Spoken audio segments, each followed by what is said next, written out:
So today's guest is Scott Frey, Dr. Scott Frey, and he's a neuroscientist, professor emeritus, and also the founder of cerebralperformance.com. He's consulted for the NIH, also the USA Triathlon Olympic team, and he still continues to work with elite athletes and their coaching teams.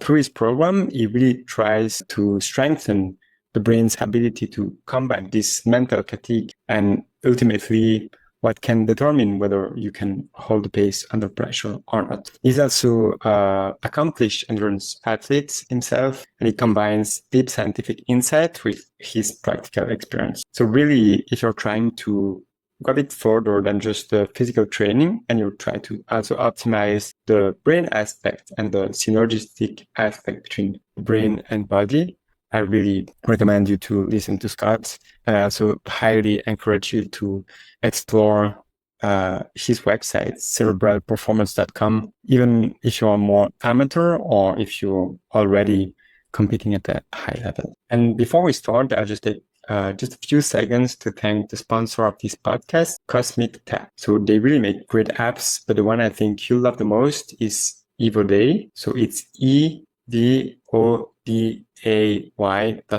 And it's a simple habit tracker that helps you see how your small daily actions build into long-term progress. So you really get this full calendar view of your habits. So it's actually so cool that you can watch your progress unfold for weeks, months, or even a whole year. So big thanks for Cosmic Tabs for supporting this episode.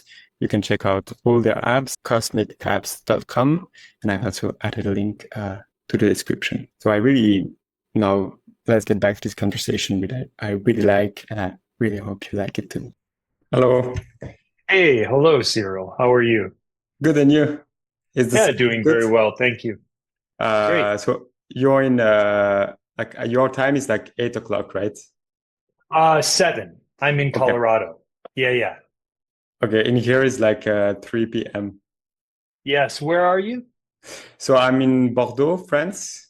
I don't know if beautiful. Yeah. Yeah. I've not been to Bordeaux, but I've been several times to different parts of France. Yeah. Yeah, wonderful.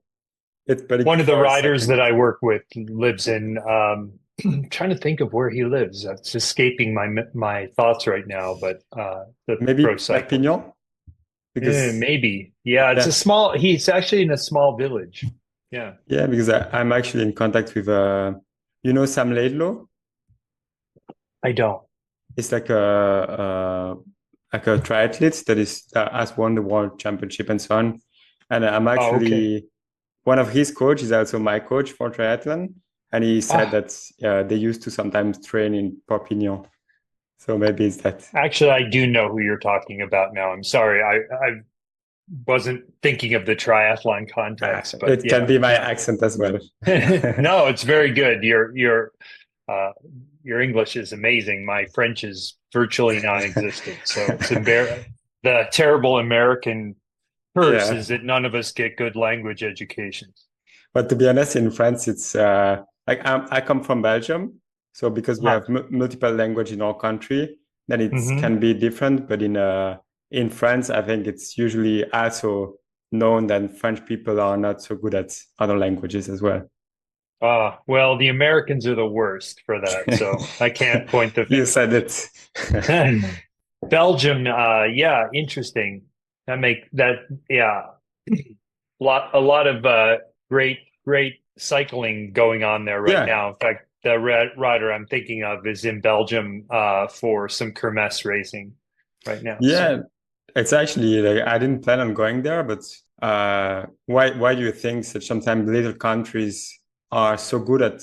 I've always been interested in Belgium is so small, and I don't really understand. And sometimes we are so good at some disciplines. Do you think it's mostly cultural, or yeah? Do you have any ideas on why is that? Only wild guesses, but I think the culture of is just has made cycling something that young people want to do. And so, well, in other countries, it might be football, kids get into cycling if they can, and it's supported all the way through. And there's all these opportunities to race, and the community comes out to embrace it. It's pretty nice.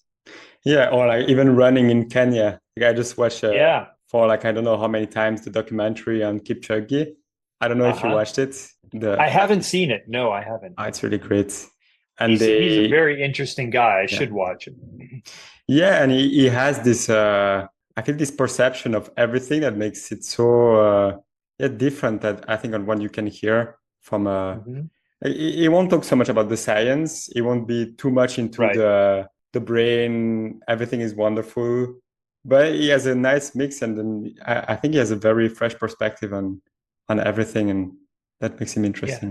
Yeah, I'll take a look. I used to work at the University of Oregon, and Yeah. that's sort of the epicenter for distance running in the United States. And it was a very exciting time. And we would have these amazing track meets. We had Diamond League track meets and Olympic trials and all that. Really, maybe 200 meters from my office and laboratory. Wow. It was really wonderful. And that's back when I was running too. So it was really nice. And one of the treats is that I got to see many of the top runners in the world compete on the track Yeah. anyway. It was great. But in Colorado, you also have Courtney the Wilder, right? That lives in Colorado. Are you aware of? What? Is it Courtney the Wilder? Yeah, yeah, sure. There's a lot of runners here. And I'm in Fort Collins, so about 40 minutes north of Okay. Boulder. But Boulder is a big kind of a hub, really. One of the biggest hubs in North America for endurance athletes, especially Yeah. runners and cyclists and triathletes now. And again, do you think it has to do with like because Colorado is kind of at altitude, right? Yeah, so right now I'm at let's think, probably 3,500 Oh wow. meters. And I'm and at that's just zero. in yeah, and most of my life I was at zero too. But here in Colorado I'm about 3,500 meters and that's in town. But then I can go ride up to yeah, maybe I'm getting the math wrong. So we're a mile high almost exactly, which is like 5,500 feet, something close to that. And yeah, so right around here, it's possible to go up to over 3,000. So yeah, I'm getting the conversion Ah, wrong, but we're at 20, I'd say 2,500 meters probably, but yeah. we can go up over 3,000 in no time at all. Yeah. And maybe to get back to like what I thought, actually, the first time I heard about you was before the Viabuco challenge, so the Oh, triathlon, and you gave a ah, talk there. So I yeah, yeah, remember that's receiving the link that I get to watch it. And then it was so funny how what you're doing is almost exactly what I try to go to.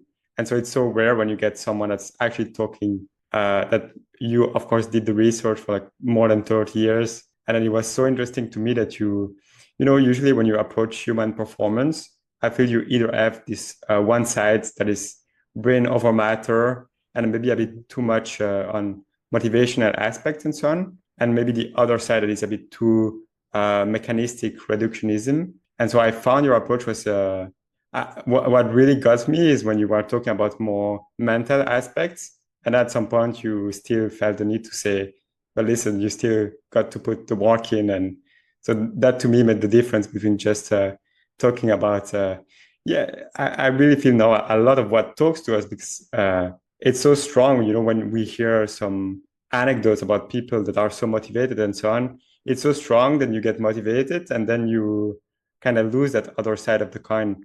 And so when you put that back in it, I thought this synergistic approach to me really struck. And then I had you for like, I'm not a very structured guy, so I had like on the notes that I had to renew several times, get a podcast with him.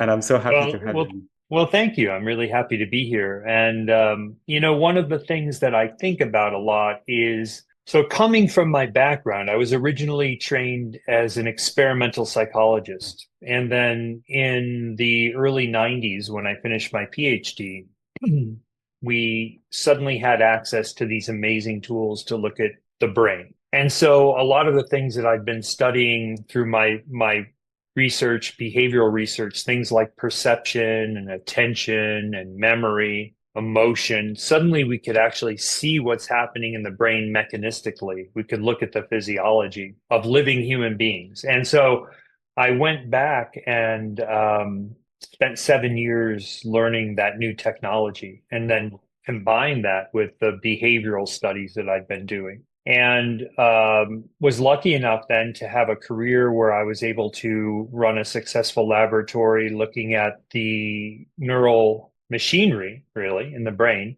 behind all sorts of aspects of human performance. So I mentioned attention and perception, but also how do we plan a movement? What happens when we're imagining, and how does that impact our ability to master and refine a skill? And what's happening in the brain when we're doing those things? And so when I look at the athlete, I'm looking at them in a bit of a different way, probably, than a typical sports scientist, because I'm very interested in understanding how the brain plays into all of this. And I think it's one of the things that's been absent from a lot of the sports science. It's quite strange that the science looks at everything from the neck down, but of course, the brain is the central command and control center for all behavior, including all aspects of athletic performance. Yeah. And so I bring that to the work that I do with athletes, but it's also the case that nothing we can do in terms of training the brain is going to work well if an athlete is struggling with real world sorts of issues, right? So we have to work on things like making sure they're getting a proper recovery, not just for the muscles, but for the brain. We have to work on making sure that they're not under too much stress. So it becomes this kind of intersection, I think, is what you were mentioning, between things that might seem like sports psychology a bit, but with the physiology and the brain science brought in. And so a lot of what I'm doing is new. We're trying new things that other people haven't yet tried.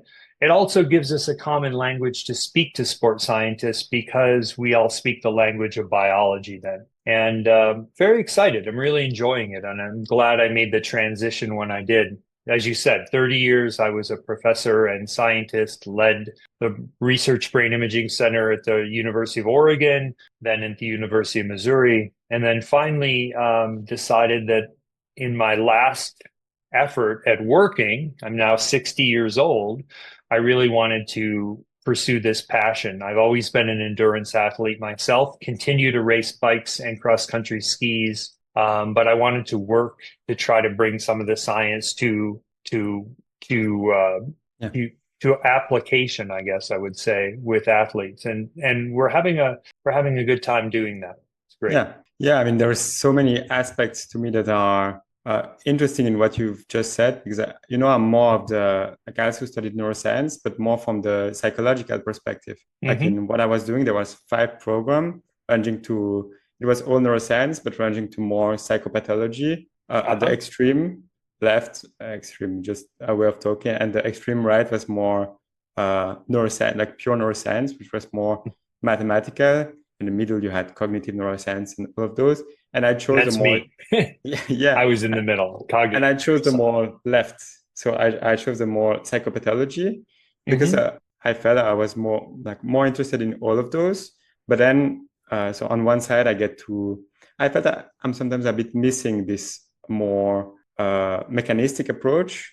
And it's really, I think, with the combination of both that we get to do something I wouldn't say valuable, because I think both are still valuable in their own stance. But for example, psychometric tests, I always felt like questionnaires and so on, they are valuable, but it's so dependent on how you feel on the day you take the test and how you approach the questions. It's also mechanistic, as I think you would agree. We have a limited knowledge of what the brain is, and we can try to see if this part of the brain might be responsible for that, but it's still, we don't really know what happens from a more holistic perspective on what explains performance.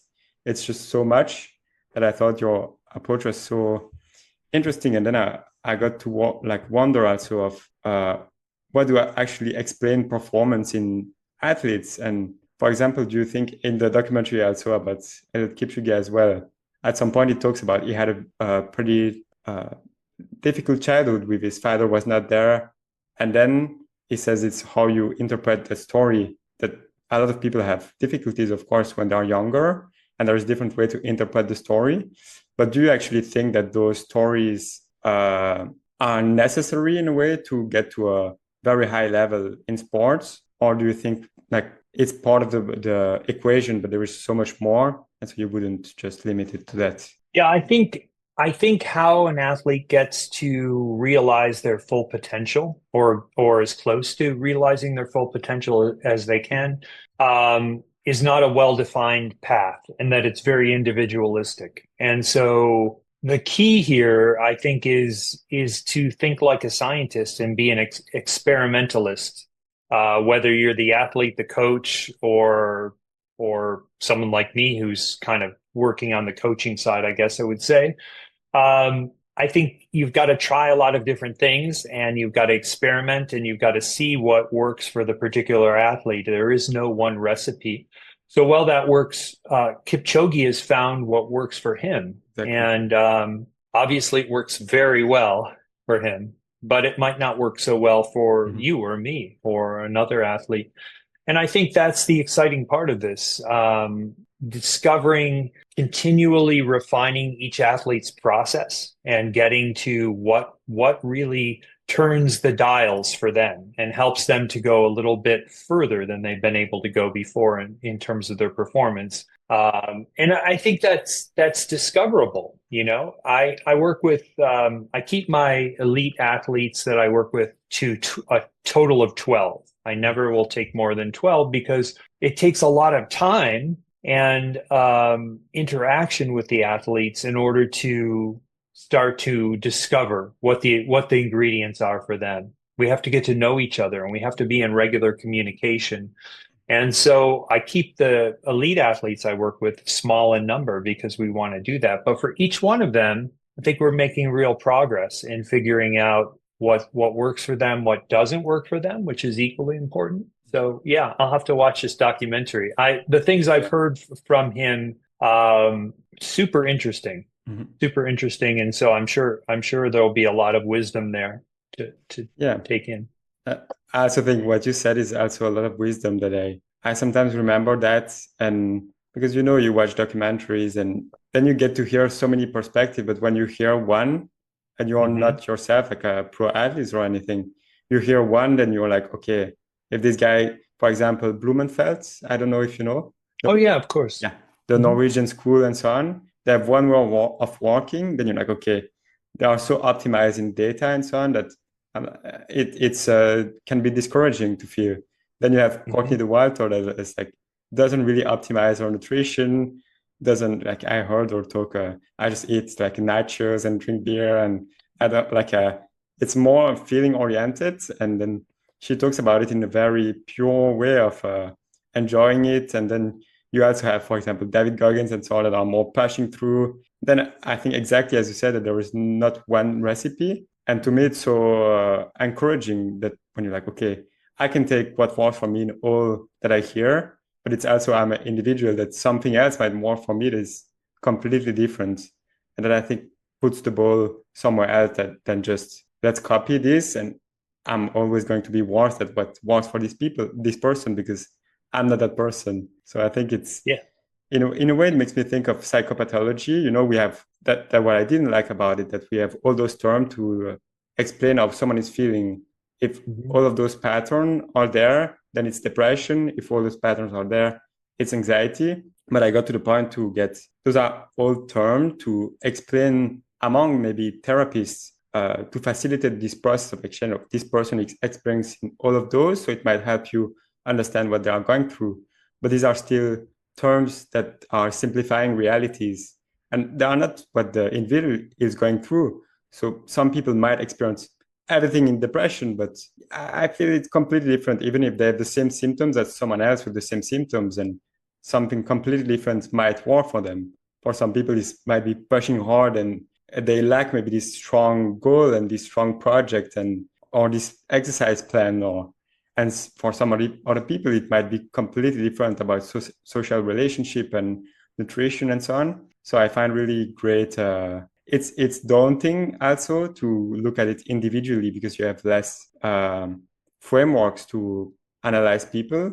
But I find it's the best approach. So I'm wondering actually, when you have a new athlete, how do you get to this more individualized approach? Yeah, so we spend a lot of time talking. When before I take on an athlete, we really have an extended meeting and we talk about you know, I get to know a little bit about their past, both in terms of their sport, but of their life in general, and try to get a sense of them as a person, not only as an athlete. And then try to give them a sense of me as well, not only as a coach, but as a fellow human being, and see whether we have a good fit, because it's not always the case that what I'm able to do and the way that I do my work is what's right for a given athlete. And by keeping the group of athletes I work with small, it allows me to be careful about making sure that I take on people who are a good match.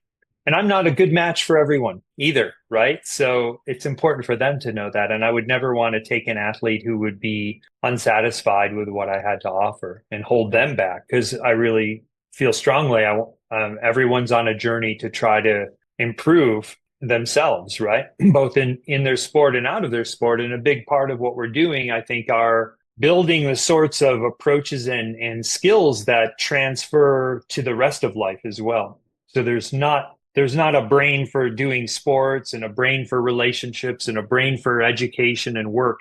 It's all one brain and it's all one body, and it all has to be working together well. And if we find that recipe for that athlete, then they'll not only see success athletically, but they will see that many of the things start to go well in the rest of life too. And it all has to work together, right? So yeah, so I talk to the athletes and really try to get a sense. And then I only work month to month. So I never ask an athlete to sign a contract for 6 months or a year or 3 months even. I did that at the beginning because that was a common way that physical coaches worked. And I just found that didn't give us enough flexibility. So that if the athlete decides this isn't working for me, of course, I hope they'll talk to me and we can try some other things. But I want them to be able to say, hey, you're not the right fit. I want to go on to someone else. I've been very fortunate in that I haven't had that happen. I'm sure it will happen eventually, but I've managed to, through this kind of getting to know the athletes ahead of time a bit, I've managed to really have good connections with my athletes and they've stayed with me. So it's been quite nice. Yeah. So I guess there is also a first, that's also, I feel, as you said, I really like this idea that it's what you learn and how you find what your recipe is can be translatable to other areas. And I really connect with that to say like, the goal of life is sort of finding your algorithm and how you work, and then like you get some clarity about what's happening in your life and how can you tackle those. And I really, I think it's interesting because in starting something new, I feel you have to have this commitment to, because at first it feels, of course, not nice, even if you're passionate and so on. That's something I remember when I was like 16, 18 and so on. I was looking for passion in relationship, in a sport, and you look for passion, and then like, oh, this, and then you get seduced by the ideas of things, and then when you get to that, I'm actually a bit bored and so on. Then you're like, okay, it's not my passion, and I owe that to myself to switch to what I'm really passionate about. But then I also learned that I remember this neurobiology professor that said all our life is still a perception, that what we are confronted with the words, our brain still perceive it in a way that's not the words. It interprets it and tells us that's what we perceived. But that to me created a beauty of you can still create the word you want. Like your brain can do that, and you have a responsibility in that. That's very cool. But I also feel that commitment to, I'm going to try it for long enough. That's like, I will get to see if it's worth for me. And so I'm wondering if for you need a how do you deal with that initial probably discomfort with the athletes or even with you when you try to implement something new? Do you see it as something even beautiful that you're training, maybe this central fatigue or this ability to get better at doing things you don't want to do? Or do you feel at some point, okay, now I'm just forcing it? Like, how do you make that distinction between I'm just forcing it, like blindly, or am I actually trying to implement something that's hard at first? Yeah. Well, you bring up a really important point, and that is these sports. I focus on endurance sports because that's my passion. So running, cycling, triathlon, cross-country skiing, rowing, those sorts of things. And progress in those sports is slow. You know, when you first take them up, of course, you get better quickly, but that very, very soon you start to find that the improvements come more and more slowly. They're very incremental. And it takes a lot of hours of training to stimulate those adaptations and to get those improvements physically. And the same thing is somewhat true of the work that I do. So one of the things we're doing a lot of now is combining brain training exercises with physical training. So my athletes might go out. Maybe they go out and they have a hard session. Take a cyclist, for example. Maybe they're out for a few hours and they're doing some very hard efforts on the bike. They come back, they're fatigued. They get a bottle, they get some food, they get dry clothes on, and they sit down and they pull up some task to do on the phone that are demanding and put them under pressure while they're already fatigued from the workout. And there's been some very interesting work over the last mainly 15 years, showing that when you combine this kind of brain training along with physical training, you start to see these kind of synergies or complementary adaptations where you get bumps in performance that are a bit larger than you get with just the physical training alone. And the other thing we see is that people's perception of exertion starts to go down for a given effort slightly. We're not talking huge changes here, but with the athletes that I'm working with, these changes are significant enough that they start to play out in their performance. So you think about that cyclist, the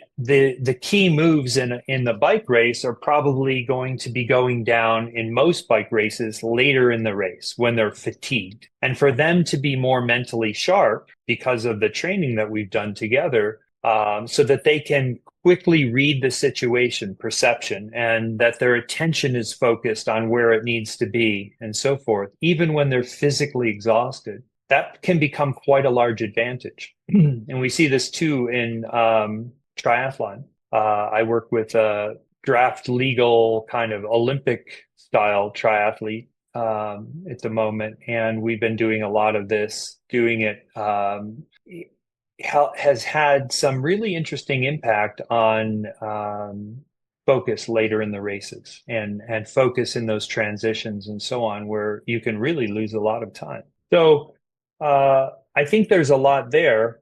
And we're just beginning to scratch the surface because this is a new area.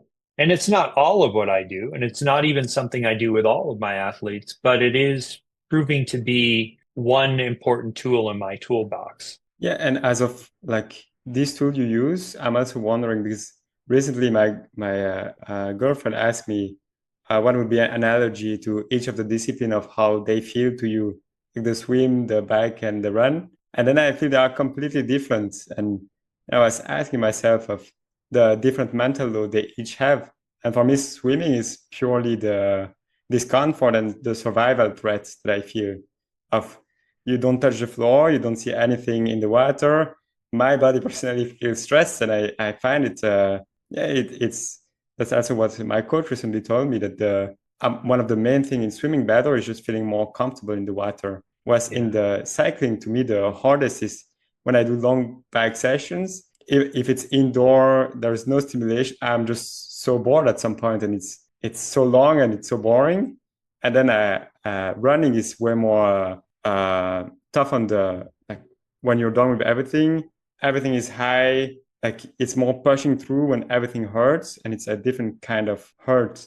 But I find it interesting to try to see how you can improve that. And when I'm training, for example, the cycling, and I'm okay, now I'm really annoyed.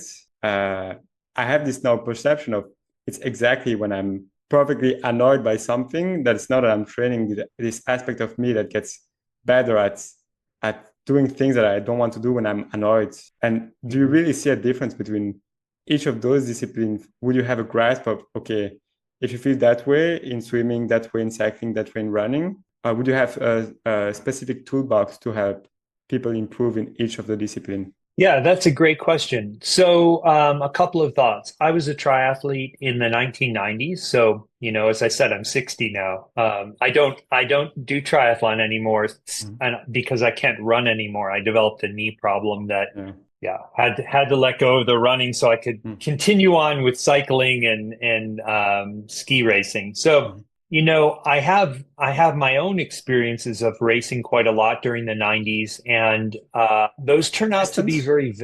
What distance were you doing? I did everything from the Ironman Oh, to wow. sprint distance. It was a different time, Amazing. and it was before draft legal triathlons, Yeah. so you raced everything basically. And but my best distance would be the half Ironman. I was Wow. always best at that. I'm kind of a diesel engine, so I can, I'm the I reverse. can I can lock it on and grind. Yeah. Are you? You have some fast twitch going? Yeah, and so Um, to me, anything endurance is a pain for me. Like yeah. every time I feel I can go fast, but then I'm tired, and so I think maybe that's why the swim is so daunting to me. Yeah. No, and I get it. And everybody, this is like what we were talking about before. Everyone is different, right? And Hmm. so an athlete like you versus an athlete who's more in the direction that I'm in, that takes a different approach in terms of their physical workouts and training to get the most out of them. But it also takes on the neck upside a different approach. But one of the things I would say, getting back to what we were talking about, is as valuable as my background is in science, my background as an athlete, even though I was never, world champion or Olympic level athlete, I have the experience of competing at a reasonably high level Yeah. in these different sports. And the insights from that turn out to be very important. So I have, as you're describing to me, the different experiences you have in the swim, bike, and run, I can relate to that. I know what that's like. And each of them is distinctly different from the other, right? And how we approach them needs to be different. And it needs to be different based on the athlete's, I would say, phenotype. Or, it's important to know, is the athlete coming from a running background or a swimming background? Those are very different beasts, and Yeah. what they're used to, right, for training is very different. How can we then help them to improve in the other domain? Mhm. So it's part of that individual recipe, right? But getting back to this bigger point you were making, the endurance sports require a lot of patience because the amount of work is substantial, and the amount of reward that you Exactly. get is very deferred. Hmm. um, And even so not a lot of social reward, I feel of even if you're a yeah. pro athlete in like long trails, to me it's so crazy how it's crazy how what people are able to do. And it's really one of the least a glorified sport. Now it's getting a bit to it, but Mhm. I think we need those social rewards. And as you say, like in endurance, it's a completely different idea of all of those, because there is way less of these rewards of, okay, I'm doing good in race. Yeah, okay, Yeah. Yeah, no, it's very different. And the training for each of these things is quite different. So I work mhm, with a couple of elite ultra runners, mhm, and they have to get used to spending a lot of time alone, right? yeah, Swimmers often train in groups, and they tend to be people who really like that, right? They mhm, start when they're young, and part of what keeps them going is the social nature of that sport. Cyclists are somewhere in between. Cyclists need to get to be able to train on their own, but there's sometimes they're fortunate enough to be in teams and groups where they have a social element to at least some of the work. But in general, the endurance athletes need to be comfortable putting in the time alone and putting in the time when the weather's bad and they're tired and all of the other things, right? That makes us very different from maybe a football player or something. Yeah. Yeah. I used to play football as a kid, so I find it completely different. And let me tell you, actually, if it's what you like, also one of the reasons that you got into it is that all of those feelings you realize when you're training alone for such long hours, you have no social reward, you're alone. Then you get to ask yourself all of those questions about like, why am I really doing it? Am I like, then I'm tired when I come home. It's hard to get to do other things that I'm also into, like preparing the podcast, all of those. And then I don't know, or most of the time I don't think I can go pro. I'm still wanting to try, but I don't know. Then you get all of those questions, and then I think you get very interesting life lessons about you. And do you personally felt those and get to like answers about all of those? And did it help you also help other athletes? Yeah, I'll tell you a story. So when I was young, I my mom raised me by herself, and we were quite poor. It was just the two of us. And my mom also, the reason I got interested in the brain in the first place is because my mom suffered with multiple sclerosis, which is a degenerative neurological disease that affects the brain and spinal cord. And it meant she was no longer able to work at her profession as a nurse. And so we were quite poor. And when I was 16 years old, I left school. I didn't graduate from high school. I left school to go to work to earn money for us to support us. And at the same time that I did that, I, for whatever reason, used to see this guy running all the time, older. He looked really old to me. He was probably like 30. But I thought, for some reason, I found that like to be very appealing, the idea of this. So I got myself some running shoes. This would have been 1979 or 1980, something like that. And I started running, and I didn't have any clue what I was doing at all, but I knew it felt good, and I knew it was something I wanted to invest my energy in. And I had no aspirations for competition or anything like that. It just felt like a good thing for me. And looking back on that, I now see that that was the key to this whole process I underwent of, then taking the exam to get the high school diploma, going to the local college, then going on and on and on with the education, and eventually getting the master's and the PhD and all of these things and becoming a professor. I don't think I would have done any of that had I not discovered running, because running taught me how to get up and do the thing day after day after day, regardless of how I felt, regardless of the weather, just committing to the process. And I think that even for elite athletes, there's a key thing. It's great to have these goals and aspirations. I've got athletes who've been to the Olympics and are aiming to go to the next Olympics. I've got athletes who are, they're earning their living doing their sport. It's a dream for so many people to be able to do that, and they've actually made it.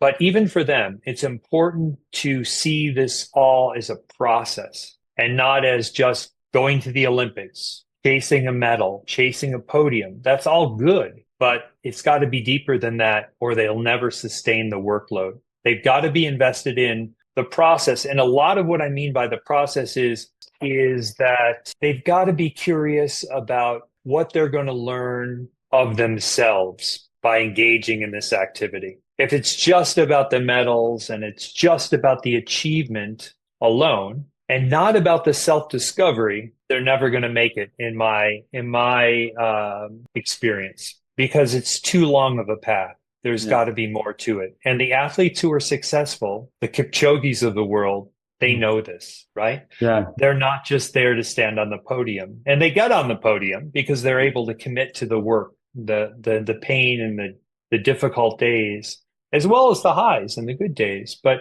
what sustains them is the commitment to, what can I learn about myself by doing hard things? Yeah, you're really going to love it, because it says exactly that at the end, that they have a sort of ritual, I think, of planting a grain from a big tree.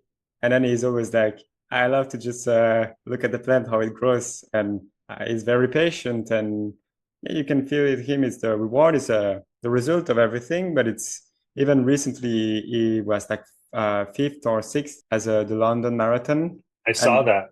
yeah, and his interview was like, oh, okay, it's my best. I don't do that to prove anything and so on. I'm happy with what I did. And then you have such a refreshing perspective of you can tell he's got it and I'm not there yet. And I really, what you said to me was so valuable and interesting. It connected with me so much that it's in all fields this quest about yourself, and the reward is like minimal moments, even in academia, in business, in sports. If you aim for those like carrots, they take like 10 seconds, then you're a bit happy afterwards and so on. But most of your time you're going to spend in training. So if you don't Yeah. get something out of that, and exactly as you said, I feel I really don't want to do that, but I have something in me that tells me I should still do it. And I'm bored, but I like, if I stop at the moment I'm bored, I feel a bit, I feel dissatisfied. So I think it's this quest of getting to understand yourself. And then I think at some point it flips into, I know now I really don't want to, but I'm better at dealing with this feeling of, I don't want to, but I know I still do it. And when I'm in rest, like 2 days ago, I did trail on the sands in Cap Ferret. And I was preparing for the podcast. I was thinking when I'm really done, okay, let's try to be more comfortable in that feeling. And that's, yeah, what he says again, Kipchoge, is that at the apex of pain is success. And I resonate with that. Okay, it's painful, but always when he is in pain, he starts to smile a bit. Then I tried to do it. Wasn't that good? Yeah, no, I've seen a lot of interviews with him. I Mhm. just haven't watched the documentary, but I did watch the interviews with him and several other athletes after the London Marathon. Mhm. And I found it extremely interesting to hear what they had to say.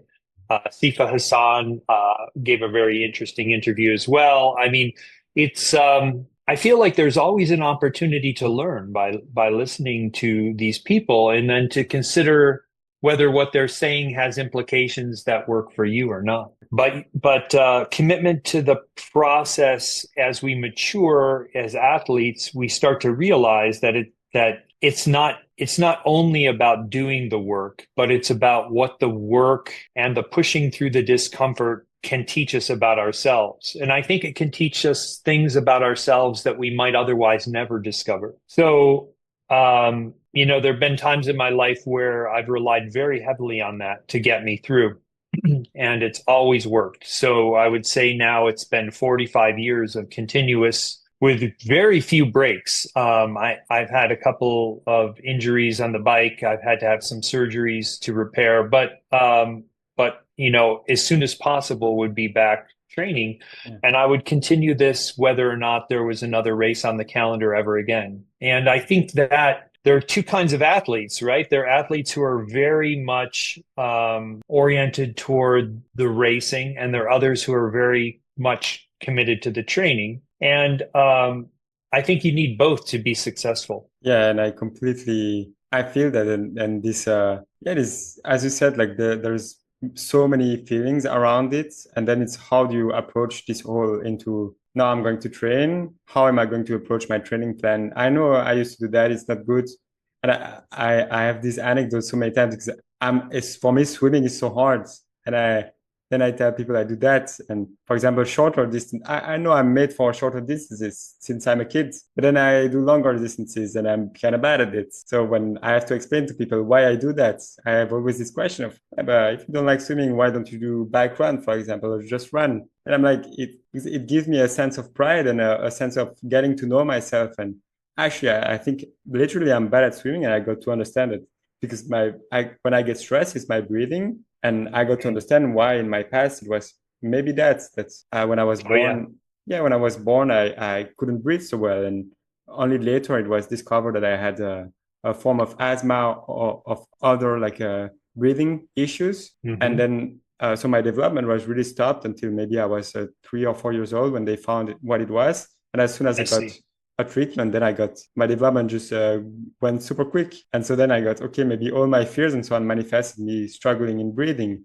And so that's why now when I struggle in the swim, I'm like, okay, it's exactly what I want to train. And I fear, and when I stay 5 seconds underwater, I can panic and so on. But it's why I do it. It's like I hate it, but it gives me the most insight about who I am and how I can progress. No, that's a great story, and I would strongly suspect that some of those early experiences are part of your current experience, because we're all the sum of all the things that have happened. It shapes the brain. Neuroplasticity, how the brain is shaped by our experiences, is, that was the core of my research for all those years. I think that yeah, I think I can give you a real world example. I work with an elite ultra runner, and his specialty is 100-mile trail races. So very long, right? A good time is, well, it depends on the course, but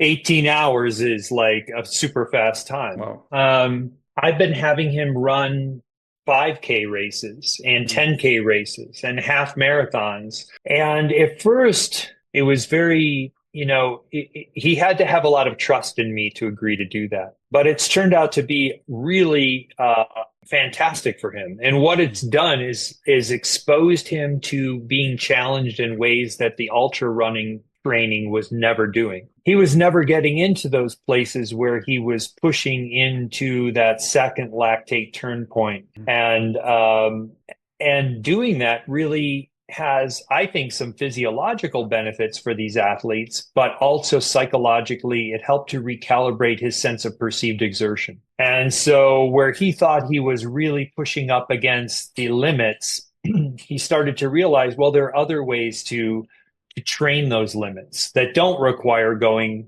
out and running 60 miles or more, So I think there's a lot of value to finding fresh and new ways to challenge ourselves. And that will only make you better at what you're trying to improve in. So maybe your specialty will be the shorter triathlons, but doing some longer triathlons will benefit you, I think. Yeah, and how do you actually, are you aware of, probably you are, but the concept of hormesis? I know the word, but I'm not sure. Can you tell me about it? Yeah, to me, it's literally how I try to see all of life is how little stressors that at higher dose would be threatening your survival are beneficial. Yeah.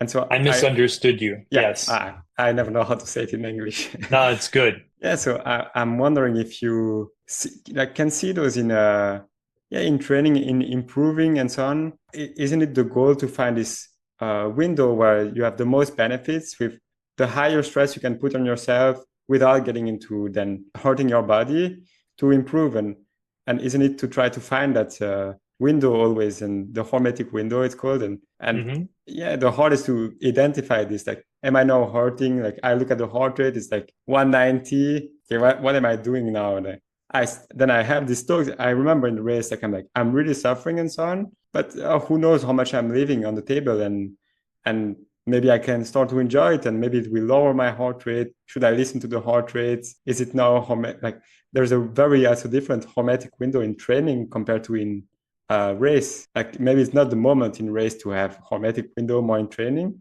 But I'm wondering, what's your perspective on this sort of seeking discomfort, and how do you find a protocol to find this hormetic window? Yeah, no, it's a really interesting topic. I mean, there's abundant research that small amounts of stressors that at larger doses would be quite harmful and toxic can drive adaptations. And that's kind of what we're doing all the time in training, right?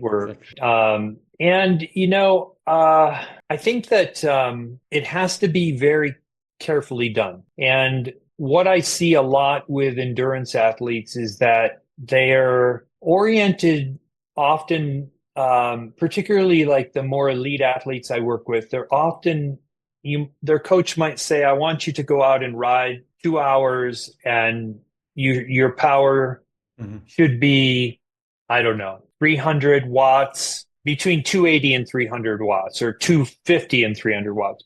I'm just trying to come up with some kind of example, right? And that would be very easy for them because they're super strong, right? Yeah. But they'll get into this way of thinking that they've got to ride at the high end of that ceiling all the time. And that's a problem. Mm-hmm. It can become a problem because a lot of us have perfectionistic tendencies Yeah. where we want to always do more and do better. And one of the things that I find myself doing with some of the athletes is trying to get them to think of what's the minimal amount they can do in order to get the adaptation. What's the minimal amount? And so that's hard for some of them, right? Yeah. Because they're like, oh, the coach is not giving me enough work. And they're sneaking in extra time and all these things. But often the recipe for longer term success is this kind of willingness to almost do less Yeah. for some of us, and that's in keeping with the concept, this hormetic window, right? You're trying to not go into the dosages of the stressor that you'll be too hard to recover from. So leaving an interval session when you know you could do one more repetition, right? As opposed to leaving the interval session when you've just completely pulled the last one out. And there's a time for all of those things, right? And you mentioned racing versus training. Well, yeah, forget the hormetic window. When racing, you should be able to go as deep as you Yeah. possibly can. But in order to get to that place, we can't be going as deep as we possibly can on every interval session, right? So that's a brain thing. That's about getting at why are you uncomfortable with holding back a little bit? What is that about, right? Why do you feel like you've got to always do better or more? And if we can figure that out and start to show the athlete that, look, you're getting bigger improvements and recovering more quickly, then we've really accomplished something, and their coach will be happy. Yeah. Because often they'll give them the workout and they'll get the feedback, but they're not often as involved in these aspects of things. So Yeah, no, so in what you said, I also feel it depends a lot on your objective. Like I feel if you have, for example, your objective of getting really like the David Goggins approach, right? I don't think his objective is to perform as a elite athlete, but rather to find how far his mind can go. Then you might go for those runs that are not productive purely on, for example, going run in the middle of the night where you should prioritize sleep and so on if you want to be better at sport and so on. So I think it depends also on what you optimize. And my experience also when people will start to run, for example, then they ask you, how can you help me and so on. I usually find that they try to put too much in the basket at first of, okay, no, I'm for sure this kind of person. Then I need to stretch properly. Then I need to warm up. Then I need to eat properly. Then I need to, and then as you're probably the most familiar with, then this fatigue starts to accumulate. And then when you have to run and so on, the whole thing becomes more daunting. And yeah, then you're so overstimulated by this information to the point that you can't even listen to your body and be to the stage of, okay, like, no, I know my body is very stressed. I maybe might run 2 kilometers per hour less fast than I should because today I just can't, or today I'll just go for a walk instead and so on. And so I find that to be the most helpful for people and for me is to get to understand your body. And then of course you always have these thoughts of, am I not pushing as hard as I could because I'm afraid of my health. I can feel my heart is not this. I can feel this. Am I over afraid of the signals of my body, or on the other hand, am I pushing too hard and not listening to my body enough? And I think this tension is maybe what elite athletes get to learn more and more of this balance between the two, and the very good athlete might be the best at learning that relationship. Yeah, and sometimes very good athletes have gotten to be very good athletes because they're very gifted and they could sustain a lot of bad practices that would break the rest of us. And so we have to be careful about looking at them as role models for how we should approach things. Yeah. I think that this gets back to the beginning of our conversation where there's no one recipe. But I think one of the things that we all struggle with is being objective about ourselves, and that's why it's helpful to have a coach or to have somebody you trust that can look at the situation and say, you know, Cyril, I think that maybe you're training too hard. You need more rest, which is almost always the case with endurance athletes that I work with, at least. it's not a problem ever really of motivation. If it becomes a problem of motivation, it's usually because they've been doing too much, Yeah. And the brain kicks in to say, we've got to ease up here. Yeah. And it will make you feel unmotivated, and it will It make you protects you. feel it protects you. That's its job. Yeah. And of course, there are days when we've got to go really hard and we've got to explore the limits. And I think one of the things that's making finding this hormetic window, I like your, introduce that concept. I think it's a nice way to frame things. One of the things that's actually counterintuitive to me, you might think that having more data would help you. Like, okay, so when I started running, we had a watch. That was it, Yeah. right? Even race timing, we all started our watch and that was it. You didn't get somebody was timing with a stopwatch at the end. Then there was the heart rate monitor. I got an early one in the 90s. And now it's just core temperature sensors, and power on the bike has been a revolutionary. But the problem with all these numbers is that sometimes the athletes can get really lost in it. And so one of the things we've been doing with a number of them is having them do some of their sessions with no data. They collect the data and they look at it when they get home. But imagine going out on the bike and you have maybe just a time, but you don't have power. It's getting recorded. You're just not able to see it, Can you do your set of VO2 max intervals at the proper intensity by feel? And if not, I think then we have some training that we need to do to get back to those perceptions. And so I have athletes now racing as well as training without data. Because data, well, it can be a great thing, it can also start to create barriers for athletes where, every ride you now do on your bike or every run is public if you're on Strava or something like that, right?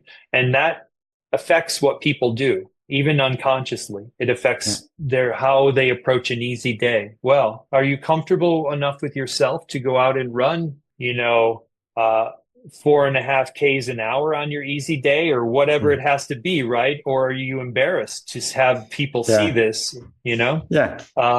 I think these are really important questions that athletes all need to be asking themselves in the age of big data. Yeah. No, I mean, I can relate to what you say. And then first, it was fantastic to have you there. Like, I feel I could talk to you for like hours and hours. And I hope, I didn't really get into what your actual program is. But I encourage people to go see so it's cerebralperformance.com. Yeah. And if you want, you can link it in the bio. That would be good. And if people have questions, they're welcome to email me. They can do that. I'm just Scott@cerebralperformance.com. Yeah. You have my email. So well, let's stay in touch. And I enjoyed it very much. Thank you, Me Cyril. too. And I'm glad we finally found a time that worked for both of us. That's great. Thank you so much for taking the time, and I wish you a good day. You too. Thank you. Bye. Bye. So thanks a lot for watching this podcast. It was really a pleasure to me.